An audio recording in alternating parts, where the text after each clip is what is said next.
Hello friends, welcome to legal Bharat. आज की हम वीडियो में पढ़ेंगे maintenance of divorced women under Muslim personal law. अगर आपने इस मुस्लिम लॉ की प्रीवियस वीडियोस देखनी है तो मैंने इसका एक प्लेलिस्ट बना रखा है जिसमें आपको इसकी सारी पहले की वीडियोस आपको मिल जाएंगी, जैसे डिवोर्स और उससे पहले की जो वीडियोस हैं। तो आप चैनल पे जाकर देख सकते हैं। अगर आपने अभी तक चैनल सब्सक्राइब नहीं करा है तो I will request to subscribe the channel, क्योंकि मैं इसमें मुस्लिम लॉ की और वीडियोस भी अपलोड करूंगा। I will make sure I will cover all the topics of Muslim law. तो आज की वीडियो में हम समझेंगे कि मेंटेनेंस अंडर मुस्लिम लॉ होता क्या है। Muslim law passively considers male to be superior to Muslim women. Sorry, Muslim law में क्या है कि मेल जो है वुमेन से सुपीरियर माना जाता है। जो हस्बैंड है is obliged to maintain his wife and family, and the term maintenance signifies the amount he is liable to pay for the same. अच्छा, मेंटेनेंस में क्या क्या आता है? Food, clothing, money, residence, education of children, medical expenses, wedding expenses of married daughter, ये सब चीजें maintenance में आती है जो हस्बैंड को देनी होती है।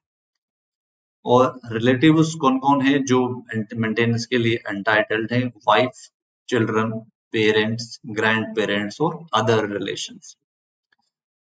मेंटेनेंस ऑफ वाइफ, इस वीडियो में हम will discuss maintenance of wife and children. Mainly maintenance of wife होता है, चिल्ड्रन का थोड़ा बहुत सेक्शन है, will cover that.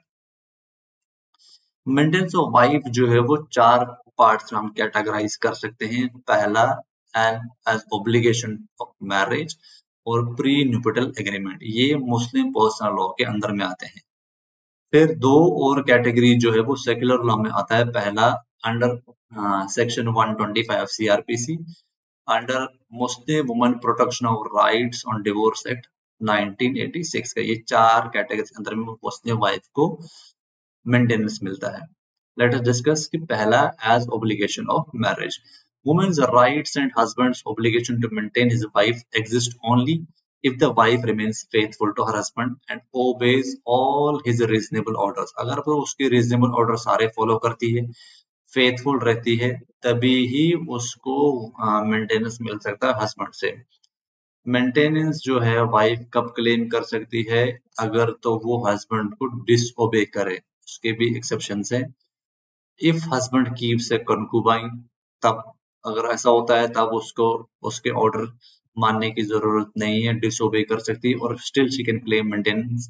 If the wife stage separately due to cruelty और non payment of prompt dower, अगर हस्बैंड ने प्रॉम्प्ट डॉवर नहीं दिया है, क्रुएल्टी कर रहा है तब भी, और वो सेपरेटली रह रही है तब भी वो मेंटेनेंस क्लेम कर सकती है।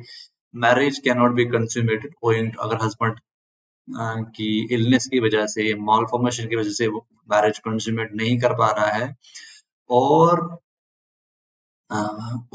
his absence from her wife without her prior permission, और the husband has still not attained, अगर husband puberty की एज का नहीं है या उससे दूर रह रहा है उसकी परमिशन के बिना, तब भी वो मेंटेनेंस क्लेम कर सकती है। However, if the wife is too young for sexual intercourse, lives with her parents, she does not possess any right of maintenance। अगर तो वाइफ टू यंग है और वो अपने पेरेंट्स का रह रही है, सेक्सुअल इंटरकोर्स नहीं कर रही है हस्बैंड के साथ में, तो उसको कोई मेंटेनेंस का राइट नहीं मिलेगा। ऑन द बेसिस अब डिस्कस करते हैं प्री न्यूपिटल एग्रीमेंट में कैसे मेंटेनेंस ले सकती है। Wife also possesses the right to claim maintenance on the account of a pre या anti nuptial agreement, that is maintenance in the event of ill treatment and if she decides to live separately. ये agreement में पहले ही वो लिख सकते हैं conditions. The condition set could be that the husband will not ill treat her or take a second wife। अगर husband second wife लेता है या concubine लेता है, ill treat करता है, तो भैया उसको maintenance पे करना पड़ेगा। Wife also gets the privilege of being entitled to separate allowance called खर्चा ए बंधन, या इसको गुजारा भी बोलते हैं। If it is stipulated, मतलब अगर प्री न्यूपिटल एग्रीमेंट में स्टिपुलेट पहले ही लिखा हुआ है तो उसको ये गुजारा हस्बैंड को देना पड़ेगा। इसका एक केस है अली अकबर वर्सेस फातिमा, 1929 का केस है। खर्चा ए बंधन 25 रुपए पर महीना सेट हुआ था, और मुस्लिम हस्बैंड जो था is liable to provide maintenance to his divorced wife only. वैसे तो मुस्लिम जो हस्बैंड है सिर्फ इद्दत पीरियड तक ही, 3 महीने तक ही वो एंटाइटल्ड है एज पर मुस्लिम लॉ वाइफ को मेंटेनेंस देने के लिए। अंडर सेक्शन 125 सीआरपीसी, क्योंकि ये सेक्शन सेक्युलर लॉ है, due to secular nature of this act, this does not affect the various personal laws and also personal laws do not affect this section. If Muslim woman seeks compensation under section 125, court can order monthly allowance for the maintenance of following people. इनको wife अगर वो unable to maintain herself है only if she is not remarried, legitimate or illegitimate minor child, married and unmarried both, unable to maintain itself, legitimate or illegitimate major child with physical or mental injury due to which she is unable to maintain itself, married daughter not included, father or mother unable to maintain himself or herself in case they approach court. Note: if the wife exercises her right under the Muslim law and refuses to live with her husband on the ground of non-payment of dower, cannot enforce her right to maintenance under this act. Interim maintenance and expenses of litigation also included should be given under 60 days from the date of service of this notice. Interim maintenance भी वो claim कर सकते हैं। Important case इसमें क्या है, Mohammad Ahmad Khan versus Shah Bano बेगम 1985 का case है, ये पता होगा, बहुत फेमस केस है। इसमें एक 68 ईयर की ओल्ड की लेडी जो थी शाहबानो, उसके उसका हस्बैंड ने डिवोर्स कर दिया था, उसके 5 बच्चे थे। तो सुप्रीम कोर्ट वो पहुंची और सुप्रीम कोर्ट ने उसका जो मेंटेनेंस है सेक्शन 125 अंडर सीआरपीसी में इद्दत पीरियड के बाद भी उसको मेंटेनेंस दे दिया था। Under Muslim law, a divorced woman could be awarded maintenance only during the iddat period and not later. In case if she wants maintenance, then she will have to be given maintenance by the other relatives according to the Muslim personal law. Judgment was widely criticized. तो जब supreme Court ने ये उसको दे दिया था कि भाई maintenance इद्दत period के बाद भी मिल सकता है, तो ये जजमेंट बहुत क्रिटिसाइज हो गया था। और in this judgement Supreme Court ने बोला था कि वुमेन के पास जो राइट है claim under maintenance under section 125 CrPC, क्योंकि जो ये है सीआरपीसी का सेक्शन है, ये कोड ऑफ क्रिमिनल लॉ है और ये सिविल लॉ नहीं है, इसलिए इसके अंदर में वाइफ जो है इद्दत पीरियड के बाद भी मेंटेनेंस का राइट रखती है।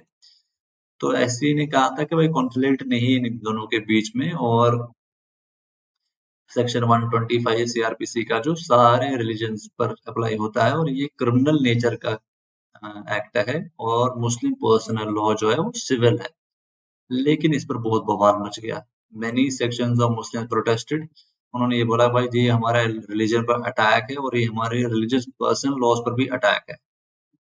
तो क्या हुआ, under the Muslim women protection act, Muslim women protection of rights on divorce act 1986 में राजीव गांधी सरकार बहुत प्रेशर पड़ा, उस टाइम राजीव गांधी की सरकार थी, कांग्रेस की गवर्नमेंट थी, तो उन्होंने मुस्लिम वोट बैंक को अपीज करने के लिए ये वाला एक्ट लाया। ये कहने को तो the Muslim women protection of rights on divorce act 1986 है, बट ये इसको आप कह सकते kind of A colourable legislation था उस टाइम पर, नाम ऐसा था, अंदर कुछ इसका कुछ और ही उलट था।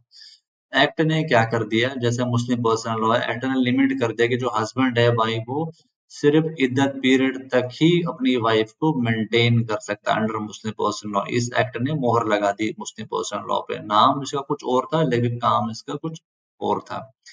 आफ्टर द इद्दत period if the woman is unable to support herself, इसमें लेकिन क्या बोला कि जब इद्दत पीरियड खत्म हो जाएगा 3 महीने का, और अगर वुमेन जो है वो अपने आप को सपोर्ट नहीं कर सकती, तो या उसके पास कोई प्रॉपर्टी इनहेरिट नहीं है, तो उसके कोई रिलेटिव्स और या उसके सपोर्ट करेंगे।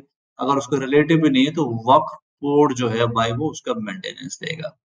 After this act the case is pending under the provision, जब इसके पास ये एक्ट आने के बाद जो सेक्शन 125 से 127 सीआरपीसी के जो अंडर में केसेस थे वो मजिस्ट्रेट जो वो डिस्पोज कर दें। तो इस पर भी शोर मच गया, क्योंकि गवर्नमेंट ने जो है सुप्रीम कोर्ट का फैसला पलट दिया था। आफ्टर माथ में टसल मच गई सुप्रीम कोर्ट वर्सेस गवर्नमेंट। फिर इसके बाद एक और केस आया जो बहुत इंपॉर्टेंट केस था, Daniel Latifi versus union of India 2001 का केस है। इसमें कोर्ट ने कहा कि जो मुस्लिम हस्बैंड्स की लायबिलिटी है अंडर दिस एक्ट, वो सिर्फ इद्दत पीरियड तक लायबल नहीं है, बल्कि उसको इद्दत पीरियड 3 महीने के अंदर अंदर में अपनी वाइफ की पूरी लाइफ की मेंटेनेंस का अरेंजमेंट करना है। तो सुप्रीम कोर्ट ने जो वो एक्ट लाई थी सरकार, उसको थोड़ा पलटने के लिए ऐसा फैसला दे दिया। तब हस्बैंड को क्या करना है भाई, इद्दत पीरियड के दौरान उसको वाइफ का ऐसा जुगाड़ करना है कि वाइफ को पूरे लाइफ के लिए मेंटेन कर सके। और कोर्ट ने ये बोल दिया कि Muslim women protection of divorce rights on divorce act 1986 है, ये भी कॉन्स्टिट्यूशनल है। तो मतलब थोड़ा थोड़ा सेंटर पास लेने की कोशिश करेगी, एक्ट को भी सेव कर दिया, कॉन्स्टिट्यूशन बोल दिया और फैसला भी ऐसा दे दिया है कि अब हस्बैंड को 3 महीने के अंदर अंदर में, सिर्फ उसको 3 महीने के लिए मेंटेन नहीं करना करना वाइफ को, 3 महीने के अंदर अंदर में उसको वाइफ का पूरा लाइफ लॉन्ग का मेंटेनेंस का हिसाब किताब बना कर देना है। अब मेंटेनेंस ऑफ चिल्ड्रन पढ़ते हैं। फादर जो है उसको अपने सन को मेंटेन करना है जब तक सन मेजर ना हो जाए। डॉटर को तब तक करना है जब तक कि वो शादीशुदा ना हो जाए। फादर जो है वो, अगर सन उसका लुनेटिक है या मेंटली इल है या फिजिकली डिसेबल्ड है, तो उस मेजर सन को उसको मेंटेन करना पड़ेगा। फादर जो है, अगर बच्चे नहीं रहते हैं फादर के साथ में विदाउट एनी रीजनेबल कॉज, तो फादर बाउंड नहीं है उनको मेंटेन करने के लिए। ये हिंदू लॉ में नहीं है। अगर बच्चे तो वैसे माँ को कस्टडी मिलते हैं तो उसको मेंटेन करना पड़ता है, लेकिन मुस्लिम लॉ में ऐसा नहीं है। फादर के पास कोई ऑब्लिगेशन नहीं है अपने इलेजिटिमेट चाइल्ड को अंडर मुस्लिम लॉ मेंटेन करने के लिए, लेकिन वो लायबल हो सकता है 125 सीआरपीसी के अंदर में। मदर के पास जो है वो ऑलमोस्ट नेग्लिजिबल ऑब्लिगेशन है बच्चों को मेंटेन करने के लिए। सिर्फ हनाफी लॉ में अगर हस्बैंड उसका पुअर है और लेडी जो है वो रिच है, तब भी वो मेंटेन कर सकती है बच्चों को, लेकिन फिर भी वो अपने हस्बैंड से कॉस्ट जो है वो रिकवर कर सकती है। तो ये था मेंटेनेंस अंडर मुस्लिम लॉ। थोड़ा सा अगर आपको रिकैप करना है, आप उसको फिर से एक बार पढ़ सकते हैं। अगर आपके कोई क्वेश्चंस हैं तो प्लीज आप कमेंट सेक्शन में पूछ सकते हैं। और आई होप कि आपको वीडियो पसंद आएगी। वीडियो को लाइक जरूर करें, शेयर करें। अगर आपने चैनल को सब्सक्राइब नहीं करा है तो please subscribe the channel. Thank you very much.